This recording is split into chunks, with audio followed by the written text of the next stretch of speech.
Welcome friends, ये हमारा lecture number 2 है।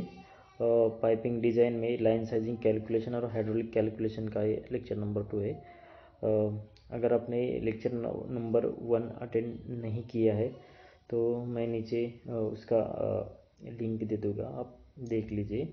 ओनली 18 मिनट्स का है, उससे आपको काफ़ी सारा डाउट्स क्लियर हो जाएंगे। तो आज थोड़ा शॉर्ट में कल के लेक्चर का रिवीजन कर लेते कि कल हमने क्या क्या पढ़ा था। एक शॉर्ट में थोड़ा सा पहले हमने लाइन साइजिंग का फार्मूले के बारे में जाना था कल स्टडी। जो फार्मूला में से मेन फार्मूला है, mass is equal to area into velocity. उसके बाद कौन से फैक्टर लाइन साइजिंग कैलकुलेशन में अफेक्ट करते हैं इसके बारे में जाना था, जैसे कि वेलोसिटी का मिनिमम लिमिट क्या होना चाहिए, मैक्सिमम लिमिट क्या होना चाहिए, मिनिमम लिमिट के लिए क्या क्राइटेरिया है और मैक्सिमम लिमिट के लिए क्या क्राइटेरिया है। मैक्सिमम लिमिट में हम बेसिकली इरोजन वेलोसिटी को ही कंसिडर करते हैं। इरोजन वेलोसिटी के हिसाब से ही हम मैक्सिमम लिमिट सेट करते हैं इन लाइन साइजिंग के कैलकुलेशंस में। उसके बाद हमने टाइप्स ऑफ फ्लूइड्स देखे थे। दो टाइप्स के फ्लूइड्स होते हैं, कंप्रेसिबल फ्लूइड्स और non compressible fluids. Compressible fluids मतलब जो फ्लूइड्स का डेंसिटी चेंज होता है अगर हम प्रेशर अप्लाई करते हैं तो। फॉर एग्जांपल गैसेस की डेंसिटी चेंज होती है डिफरेंट प्रेशर में, डिफरेंट डेंसिटी होती है गैसेस के केस में।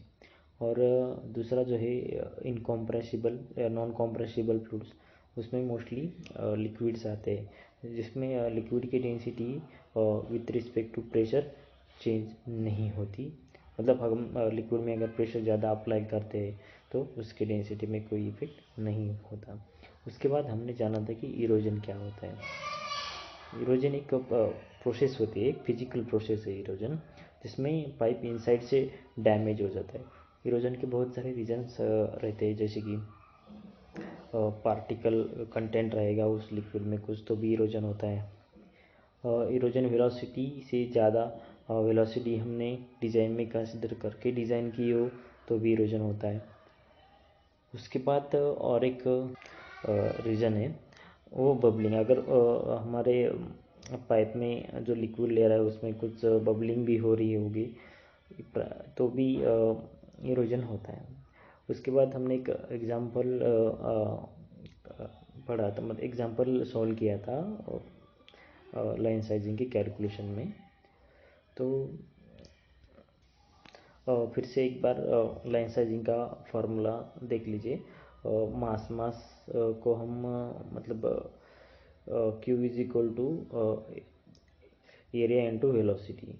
तो यूनिट भी ध्यान रखिएगा, क्यू हमेशा मीटर क्यूब पर सेकंड में लेना है, एरिया तो ऐसा यूनिट में ही लेना है और वेलोसिटी का यूनिट मीटर पर सेकंड में लेना है। आप चाहे तो यूनिट बदल सकते हैं लेकिन यूनिट मैच कीजिएगा। इसी इक्वेशन को सिंप्लीफाई करने के बाद हमको जो रिक्वायर्ड डायमीटर लाइन साइजिंग में निकालने का होता है उसका फार्मूला आता है required diameter is equal to under square root of mass flow rate divided by velocity into 0.785। 0.785 ये π/4 का वैल्यू है, याद रखिएगा। तो जैसे कि हमने कल मतलब लास्ट लेक्चर में डिस्कस किया था, स्टडी किया था, लर्न किया था कि डायमीटर कैलकुलेशन में पाइपिंग डिज़ाइन में अगर हमारा जो डायमीटर कैलकुलेशन होता है उसमें हम वेलोसिटी कंसिडर करते डायमीटर पूरा वेलोसिटी पे डिपेंड होता है। वेलोसिटी में भी हमने एक अपर लिमिट और लोअर लिमिट के बारे में पढ़ा था। लोअर लिमिट का एक दो रीजन्स है, जैसे कि अगर लोअर लिमिट हम बहुत कम लेते हैं तो पाइप का डायमीटर ज़्यादा आएगा, अगर बहुत कम वेलोसिटी लेते तो पाइप का डायमीटर ज़्यादा आएगा, तो ऑब्वियसली कॉस्ट ज़्यादा हो जाएगा। हाँ, और दूसरा भी है कि अगर लोअर लेते तो उसका रेनॉल्ड्स नंबर कम आ जाएगा, तो उसमें भी पाइप में कुछ पार्टिकल वगैरह एक्यूमुलेट होके पाइप चोक भी हो सकता है। तो ये लोअर लिमिट भी इस वजह से एक दो फैक्टर्स है जो हमने लास्ट लेक्चर में पढ़े थे। अभी हायर लिमिट, मतलब हायर भी लेना है तो कितना लेना है और क्यों लेना है। तो हायर लिमिट डिपेंड होता है इरोजन वेलोसिटी पे। What is erosion velocity? Erosion velocity मतलब वो वेलोसिटी होती है जिस वेलोसिटी पे इरोजन हो जाता है। तो वो वेलोसिटी कैसे कैलकुलेट करना है आज हम पढ़ेंगे with one example. Erosion velocity अब वाटर कैलकुलेट करेंगे हम, बहुत ही आसान है। तो चलो स्टार्ट करते हैं। जैसे कि आप फार्मूला देख रहे हैं, ये फार्मूला है इरोजन वेलोसिटी निकालने का फार्मूला। बहुत ही सीधा फार्मूला है, ज़्यादा मतलब रटने का भी ज़रूरत नहीं है। Erosion velocity equal to C divided by density, sorry square root of density. Erosion velocity equal to C, C क्या है? फैक्टर है, एक इरोजन वेलोसिटी निकालने का फैक्टर है। इसकी वैल्यू क्या है, कैसे लेने है, वो हम डिस्कस करेंगे। तो फार्मूला क्या है? Erosion velocity is equal to C divided by under square root of density. अभी सी की वैल्यू क्या लेनी है? सी की वैल्यू लेनी है 100 in case of batch operation और 125 इन केस ऑफ मतलब कंटिन्यूस ऑपरेशन। कंटिन्यूस या बैच वाइज कितना दिन में, अगर 15 आवर्स चलने वाला है, 12 आवर्स चलना है, उसके हिसाब से थोड़ा सा सी का वैल्यू डिफरेंट होता है। और भी एक दो फैक्टर है जिस पे बिहाफ से हम सी का वैल्यू डिफरेंट लेते हैं, बट आप 100 कंसिडर करके भी चल सकते हैं। मोस्ट ऑफ केस में ये अप्लीकेबल होता है, ठीक है। तो चलिए एक एग्जांपल सॉल्व करते हैं।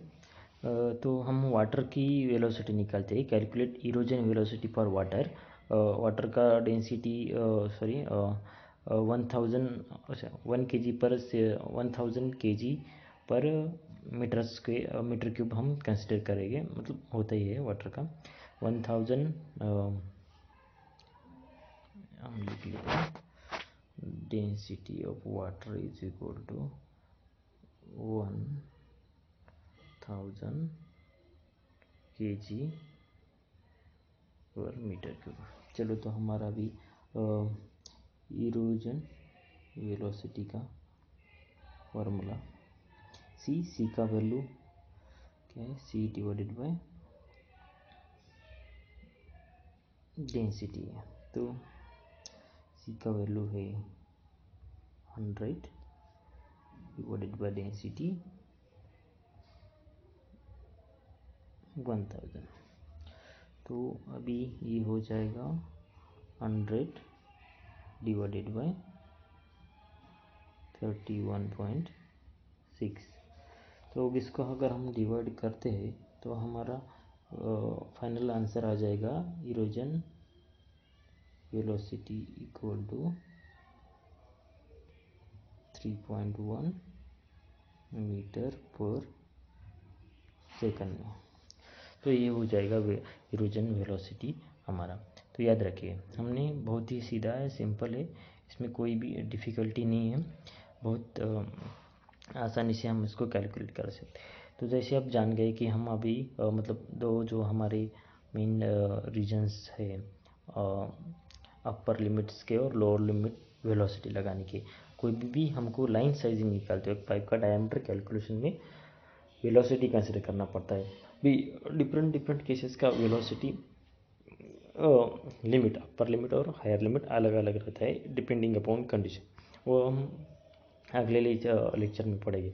जो नेक्स्ट लेक्चर रहेगा उसमें हम पंप के सक्शन में और डिस्चार्ज में वेलोसिटी कौन सी पकड़ी जाती है, क्या मतलब रेंज रहती है, विथ एग्जांपल पढ़ेंगे। ऑब्वियसली विथ एग्जांपल ही हम जो भी लेक्चर करेंगे वो विथ एग्जांपल करेंगे। आप भी थोड़ा सा गूगल पे रिसर्च कर लीजिएगा, मैं कुछ लिंक भी नीचे दे देता हूँ, वहाँ पे जाके आर्टिकल पढ़िए, आपको थोड़ा सा और ज़्यादा नॉलेज मिलेगा।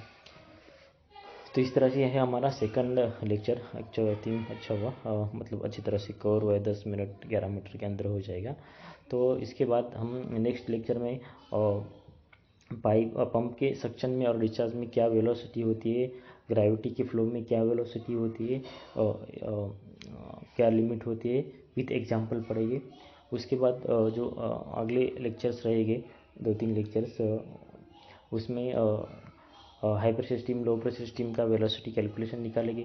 उसके बाद एक पूरा का पूरा हेडर डिज़ाइन, पूरा पाइपलाइन डिज़ाइन करेगी कि कुछ तो फ्लो लेके 100 मीटर की जो भी फ्लो लेके उसको हर जगह पे डिस्ट्रीब्यूट करके एक पाइपिंग का डिज़ाइन करेंगे। पूरा एक एग्जांपल वो आखिरी में करेंगे हमारे सारे लेक्चर्स होने के बाद। उसके बाद आखिरी में उसके भी नेक्स्ट में एक इंटरव्यू में जो क्या क्वेश्चन पूछे जाते हैं लाइन साइजिंग पाइपिंग डिज़ाइन पे, वो भी हम कवर करेंगे। आपके भी कुछ क्वेश्चन रहेंगे तो आप कमेंट कर दीजिएगा नीचे, वो हम लास्ट लेक्चर में कवर करेंगे। तो ठीक है, आज के लिए बस इतना ही है।